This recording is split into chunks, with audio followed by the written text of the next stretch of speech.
Interested नहीं। हाल ही में budget आया और बजट को लेकर ये कहा जा रहा है कि बिहार को विशेष राज्य का दर्जा तो नहीं दिया गया, लेकिन 58,900 करोड़ का एक पैकेज दिया गया।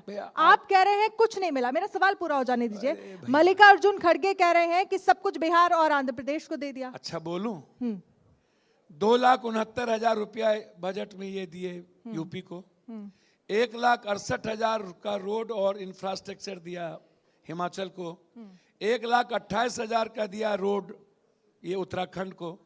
ठीक है, पहली बार ये गए बिहार तो इन्होंने कहा कि एक काम करिए, मैं द्वारकाधीश हूं, मैं आया हूं बाहर से, मैं जदवंश हूं और आपको विशेष राज्य का दर्जा दूंगा, मुझको सरकार बना दो। नहीं मिली। पीएम बन करके गए, आ रहा, बोला 1,25,000 करोड़ रुपया ले लो, दे दिया, नहीं मिली। 5,000 करोड़ रुपया बाढ़ में बोला देंगे, नहीं दी। मिथिला कोसी सीमांचल के इलाके के लिए हाई डैम के लिए पैसा का डिमांड नीतीश कुमार किया, नहीं दिया। नदी जोड़ने के लिए नीतीश कुमार और हम लोगों ने डिमांड की, नहीं दी। स्मार्ट एक भी शहर बिहार में पैसा मांगा, नहीं दिया। केंद्रीय विश्वविद्यालय पटना के लिए पैसा मांगा, मोदी जी खुद थे, हम लोग थे, नहीं दिया। आप रूटीन वर्क में जो जीएसटी का हमारा और टैक्सेस जो हमारे जनता का है और जीएसटी की जो रॉयल्टी है उस पैसे का, 3 साल पहले बक्सर में आपने एक पुल की घोषणा की थी और गडकरी जी मधेपुरा में जाकर के रोड की घोषणा की थी 4 साल पहले। पुल तो जो बन रहे हैं वो गिर रहे हैं। 26,000 करोड़ का पुल एक और 24,000 करोड़ का 2 रोड। बांका में एक बिजली विद्युत परियोजना 4 साल पहले गया था, उसको आपने पिरपैती करके जोड़ दिया और 59,000 करोड़ रुपया लिख दिया।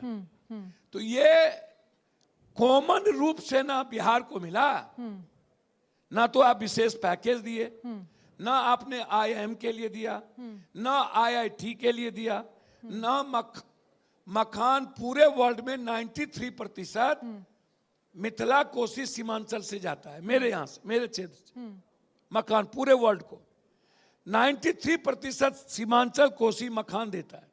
आप उस पर फैक्ट्री नहीं दिए। डेनमार्क के बाद सबसे ज्यादा मक्का मेरे यहां होता है, उस पर नहीं दिए। फूड प्रोसेसिंग सबसे ज्यादा बिहार में होता है, उस पर नहीं दिए। सारी चीनी मिल बंद हो गई, जूट मिल बंद हो गया, पेपर मिल बंद हो गया, दालचीनी मिल बंद हो गई, सिल्क मिल बंद हो गया, सिगरेट फैक्ट्री बंद हो गई, 3 यूनिट जमालपुर की बंद हो गई, सिल्क फैक्ट्री भागलपुर की बंद हो गई, जूट बंद हो गई, आपने पैकेज नहीं दिया।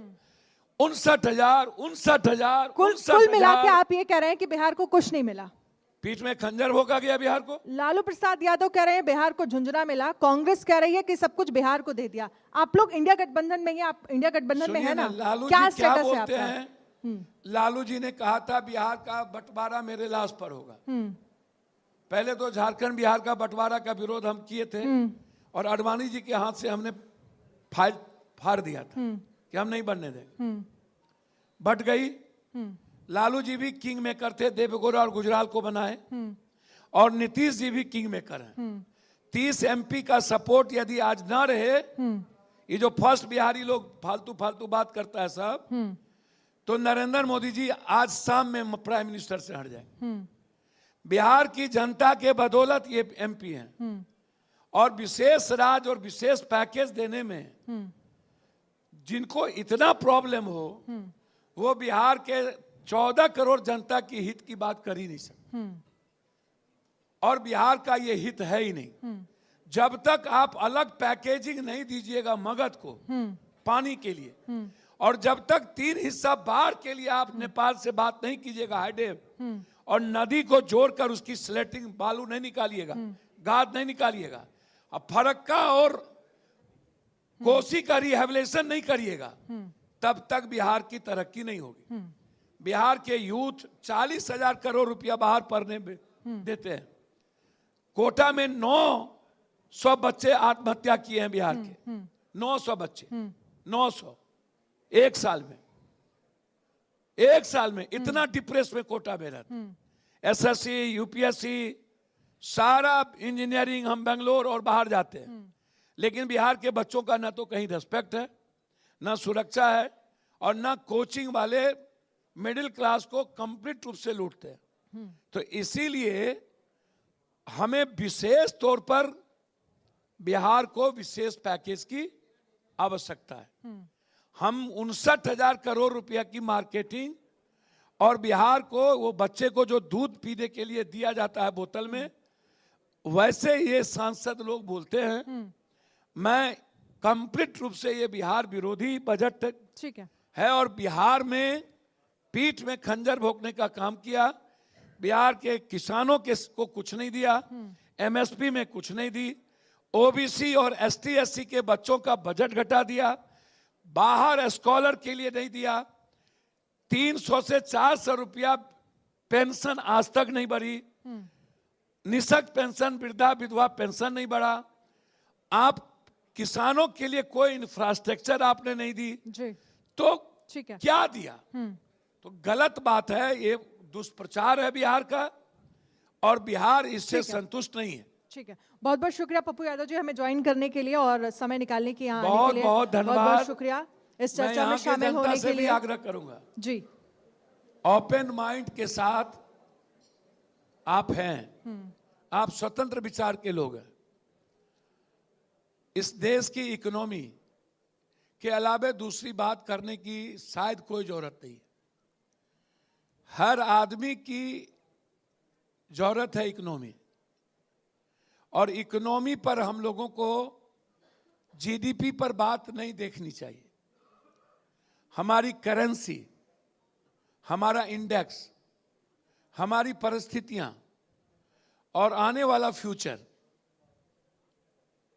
और कई आदमी के पास सब कुछ, और बात बिल्कुल पॉलिटिशियन को करने दीजिए। जात पात, हिंदू मुसलमान, आप सभी लोग बौद्धिक लोग हैं, वैचारिक लोग हैं, आप लोग इस देश को बचा सकते हैं।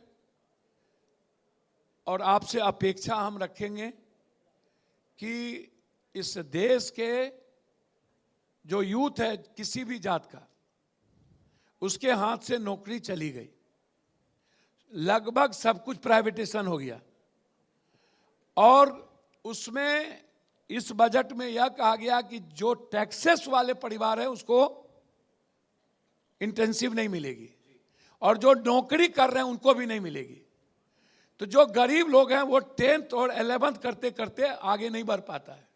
अंदाजा कीजिए कि नौकरी किसको मिलेगी। मैं सिर्फ इतना कह के अपनी बात समाप्त करूंगा, ना तो एजुकेशन और हेल्थ इस कंट्री का सबसे बड़ा बोझ बन गया है इकोनॉमिकल।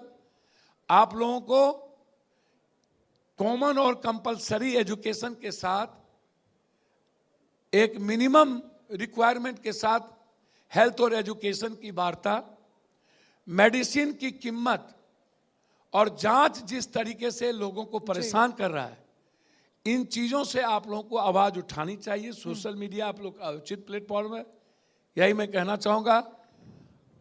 आपने हमारे जैसे छोटे आदमी को सुना, इसके लिए धन्यवाद। बहुत बहुत शुक्रिया पप्पू यादव जी इस कार्यक्रम में शामिल होने के लिए। बहुत बहुत शुक्रिया निर्दलीय सांसद लोकसभा एमपी पप्पू यादव जी की आप हमारे आज मंच पे आए और बिहार और तमाम और राजनीतिक हालातों पे चर्चा की।